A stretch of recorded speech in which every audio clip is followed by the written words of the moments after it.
Olá a todos, estamos aqui para mais uma aula deste curso de Varicad 2016 e o tópico para esta aula vão ser as transformações de sólidos no ambiente 3D. Eu criei aqui um pequeno boneco que julgo vai permitir mostrar estas opções que vos pretendo passar nesta aula. Onde temos dois sólidos, este é um sólido azul, portanto tem todas essas geometrias, e temos um outro sólido independente, que é este sólido vermelho, que vamos usar para fazer as nossas transformações. Para fazer as transformações, isto pode ser feito quer com a inserção de um sólido novo no 3D, quer com a movimentação em qualquer momento de um sólido existente para outro sítio. Vimos este comando aqui, que se chama transformação cópia.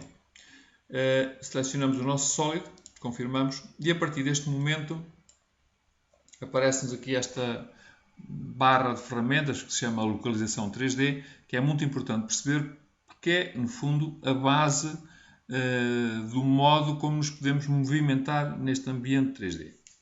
A primeira coisa que podem notar é que este sólido que eu estou a querer movimentar tem eixos próprios, portanto, e estes eixos têm cores.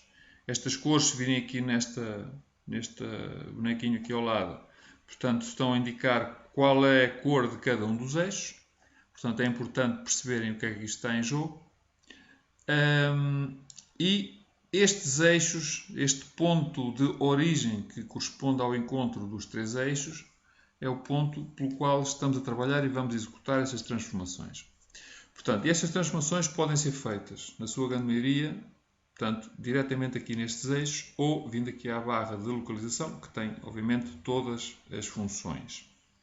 Na maior parte dos casos, aqui a dita barra, aqui os ditos eixos têm a grande maioria daquilo que nós precisamos para fazer as transformações mais comuns. Mas também é interessante perceber tudo o resto que está por aqui. Portanto, estes eixos têm funções. Quando eu clico, por exemplo, nesta parte exterior do eixo, surge-me uma janela em que me permite fazer a transformação, no caso uma translação, por uma distância que eu insiro. Pode ser para todas estas caixas de diálogo, alterada positiva ou negativa, portanto, e tem a ver com a direção do eixo. Só aqui pela escolha aqui deste botão. Quando é aqui pela parte interior do eixo, faz uma translação dinâmica. Bom, e esta filosofia é comum também a esta simbologia que tem a ver com as rotações. Aqui faz uma rotação, e agora já não faz porque já escolhemos outra transformação. Vamos escolher de novo. Podemos fazer uma rotação por um valor pré-definido ou darmos aqui um valor, também com o mesmo pressuposto aqui dos sinais, ou clicar na parte interior e fazer uma rotação dinâmica, ok? E rodarmos algum valor que queiramos. Portanto, são funções que estão aqui acessíveis diretamente, que obviamente também estão aqui. Portanto, vamos começar a correr e vamos ver que de facto elas estão nos mesmos sítios. Simplesmente aqui muitas vezes é mais fácil. Vou-vos mostrar apenas um eixo de cada função, porque os outros serão iguais, não vale a pena repetirmos para perdermos tanto tempo a ver as coisas iguais. Portanto, eixo X, primeira opção, basicamente corresponde a esta opção exterior do eixo, uma translação por uma distância. E a segunda opção, dinâmica, portanto, como também vimos, corresponde à parte interior do eixo. Portanto, aqui estamos falados. Depois vemos aqui para esta parte de baixo, translação por distância, definir um vetor ou por um vetor pré-definido, e a mesma coisa para as translações dinâmicas. Portanto, definindo um vetor, posso dizer o vetor está definido aqui para achar uma distância, pode ser, por exemplo, um ponto, outro ponto.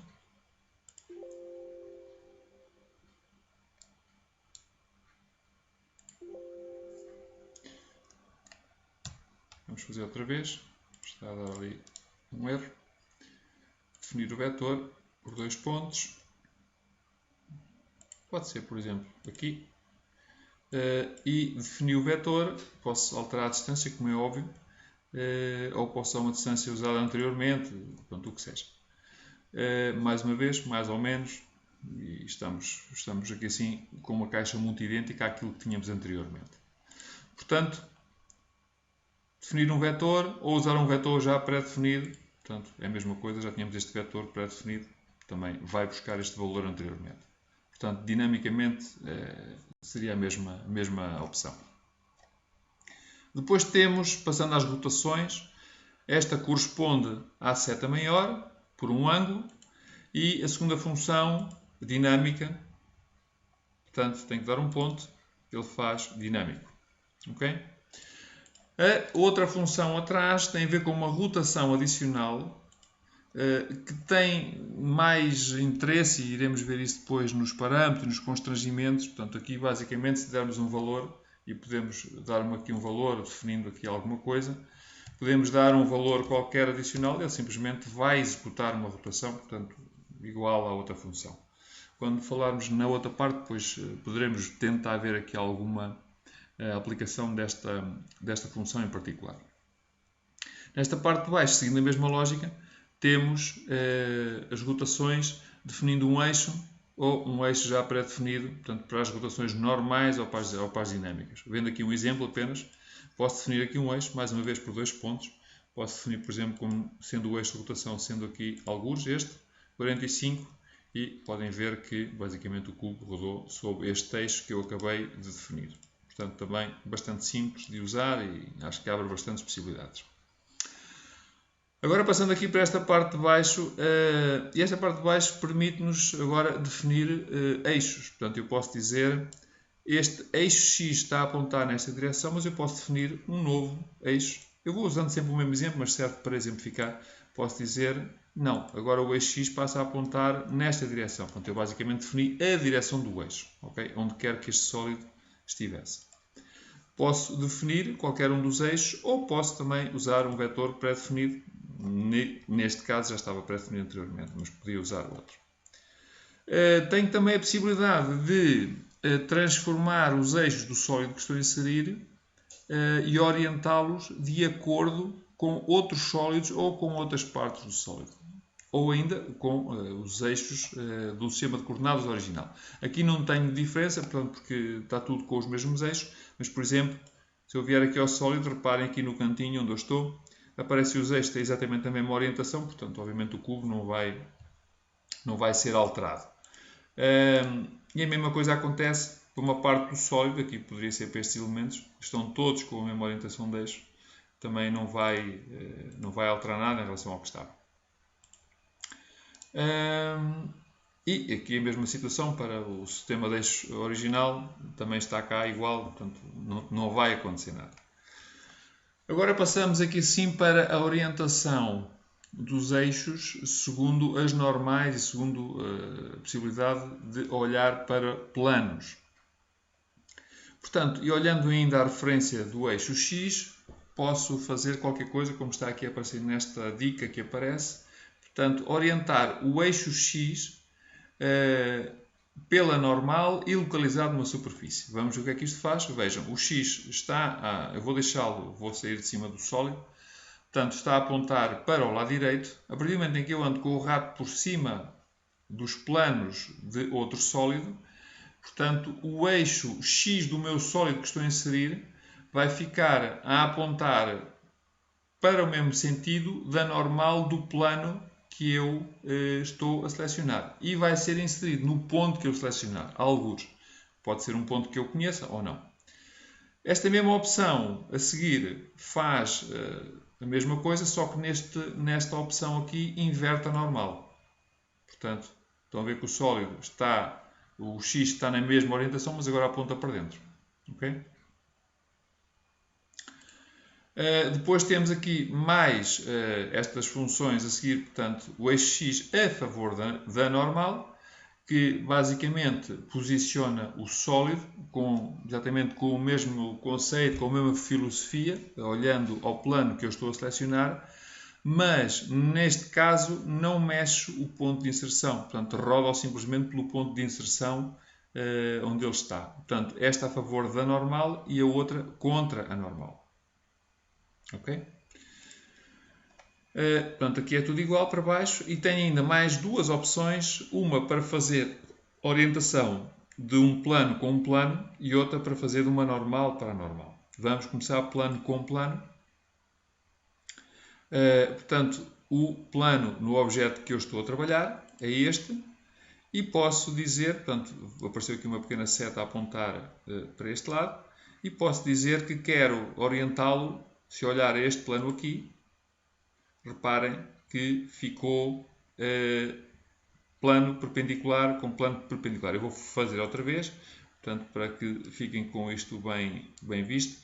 Portanto, este é o plano para onde o eixo X está a apontar, ok? E vou dizer agora para aqui. Portanto, o eixo X ficou, perdão, o plano para onde o eixo X estava a apontar ficou voltado para baixo, ok? E ficou, aliás, não perpendicular como eu estava a dizer, peço perdão, mas paralelo ao plano que eu escolhi aqui em cima. Do mesmo modo, em termos de normais, eu posso escolher novamente um plano, só para manter aqui a coerência, vou escolher o mesmo plano para onde o eixo X estava a apontar e vou dizer, agora quero outra vez o mesmo plano. Ok, não pode ser, perdão. Vou escolher este plano aqui e agora ficou a normal, cá está ela, a normal do plano para onde estava aqui o eixo X a apontar, ficou a apontar para a normal do plano que eu acabei de escolher. Pronto, isto servem todas estas funções que acabamos de ver para orientar o sólido segundo planos, essencialmente, mas temos agora aqui uma série de opções que nos posicionam o sólido pelo ponto, porque no fundo uma coisa é orientar o sólido segundo uma determinada ideia de eixos, não é? Podemos usar pelo que tivemos aqui a ver, mas temos que posicionar o sólido num ponto e pretendemos posicioná-lo num ponto específico. Pronto. E aí temos que tomar em consideração a origem do sólido com o que estamos a trabalhar para onde é que a queremos colocar. E temos todas estas opções aqui para inserir. Por exemplo, ponto final, portanto dou aqui uma aresta e cá está ela. Ok? Estes aqui sabem, conhecem que são idênticos também ao 2D, portanto ponto final, ponto centro de gravidade, ponto médio entre dois pontos, etc. E tal. Com coordenadas, portanto, ou incrementais ou absolutas. Aqui o dx, y e z são incrementais, estas são absolutas, ou entre dois pontos e depois uma distância. Portanto, são situações muitíssimo semelhantes àquilo que vocês já conhecem do 2D. Por exemplo, aqui para vos fazer aqui um exemplo, entre dois pontos, posso clicar um ponto, outro ponto, ele automaticamente acha o ponto médio e insere o sólido alguns. Portanto, obviamente neste trabalho de inserção do sólido num determinado ponto, poderá ser muito interessante a definição de um novo ponto no sólido. E esta função aqui, novo ponto de inserção, permite-nos escolher um ponto diferente daquele que o sólido tem como ponto por defeito. Então posso escolher, por exemplo, olha, eu quero este ponto aqui. E então agora ser-me-á muito mais fácil, por exemplo, inserir o sólido naquele ponto. Okay? Portanto, é esta a ideia que está por trás da nova inserção do ponto. E temos ainda aqui duas possibilidades que eu deixei propositadamente para trás, que são possibilidades aqui um bocadinho mais avançadas de podermos encontrar pontos em que esse ponto que eu quero usar como posicionador pode ser a interseção de uma linha com um plano ou um eixo com um plano. Este um eixo com um plano pressupõe uma superfície redonda que eu não tenho aqui, portanto, mas a ideia é aquela que vos vou mostrar nesta opção aqui também. Portanto, linha com plano. Tenho que definir uma linha, posso definir uma linha, por exemplo, vamos supor aqui assim, entre estes dois pontos, e agora vou dar, por exemplo, com este plano aqui. Ok? E o ponto é aquele. Acho que é bastante simples de compreender, portanto não é muito complicado. Resta saber usar no momento em que nós pretendemos usar determinada ferramenta. Além disso, eu posso usar para posicionar o ponto de inserção do sólido ou o ponto de inserção de uma parte do sólido. Por exemplo, ponto de inserção da peça, ok? Será aqui, ou de uma parte, por exemplo, será ali. Okay? Também são opções interessantes. Quase a terminar, o que é que temos aqui mais? Temos esta situação aqui, quando estamos a trabalhar dinamicamente, podemos definir os arrastos, quer para translações, quer para rotações. Por exemplo, vejam, passo da rotação 2 graus. Se eu quiser fazer uma rotação dinâmica, vejam, dinamicamente está-me a fazer de 2 em 2 graus. Portanto, definir incrementos. Tenho ainda esta possibilidade de fazer cópias idênticas ou cópias. Portanto, são funções interessantes. A cópia, simplesmente quando ativo, faço OK. Portanto, deixou-me ali uma cópia. Se eu agora tirar o sólido lá de cima, posso inseri-lo novamente. Portanto, deixei lá uma cópia. Portanto, e os sólidos não têm qualquer ligação. Por sua vez, quando eu faço cópia idêntica, o resultado é mais ou menos o mesmo. Mas, porque aos meus olhos eu deixei também ali uma cópia. Mas a questão aqui importante é que, quando estou a fazer cópias idênticas, estes elementos que são cópias idênticas ficam ligados e quando transformo ambos vão ser, ou quantos existirem, ambos vão ser transformados. Portanto, isto também abre algumas possibilidades interessantes.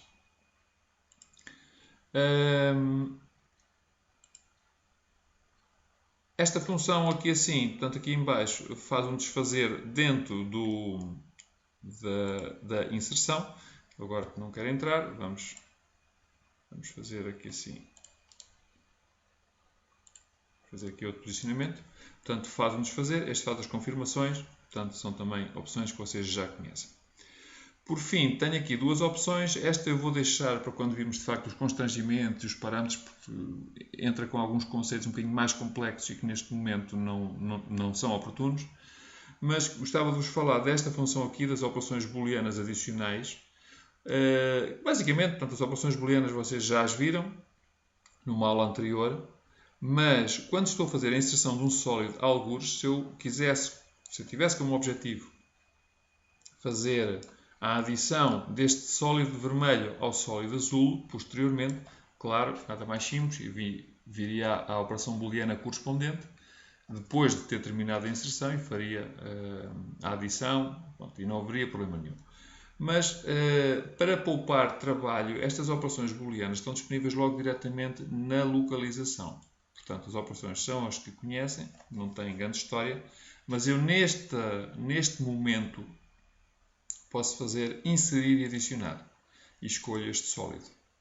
Aqui não é possível, por qualquer situação que já provavelmente aqui fizemos, mas a ideia é esta. Posso inserir e adicionar de uma só vez. Okay? Assim como posso inserir e adicionar, posso cortar. Portanto, a diferença não é nenhuma. Não é? Simplesmente poupa uma ida adicional aqui às operações booleanas. Pronto, eu não tenho mais nada para vos mostrar nesta aula, aliás, porque a aula também já vai um pouco longa. E são conceitos muito importantes, espero que tenham apanhado as ideias principais destas transformações e destes posicionamentos das peças no 3D. Digo-vos que normalmente uma das maiores dificuldades que os novos utilizadores têm quando começam a usar o Varicad tem a ver essencialmente com o não entendimento destas possibilidades de colocação do sólido e posicionamento dos sólidos no 3D. Portanto, é muito importante que percebam de facto estas ferramentas. Percebo também, e sei que é assim pela experiência, que normalmente as pessoas só as começam a perceber depois de trabalharem um pouco e de as usarem. Portanto, isto também tem aqui o seu quê de prática para se perceber completamente as opções que estão aqui em jogo. De qualquer maneira, fica à vossa disposição para qualquer dúvida, através dos canais normais, que são o nosso e-mail e as mensagens que podem deixar com perguntas ou questões no vídeo correspondente do YouTube, no nosso canal.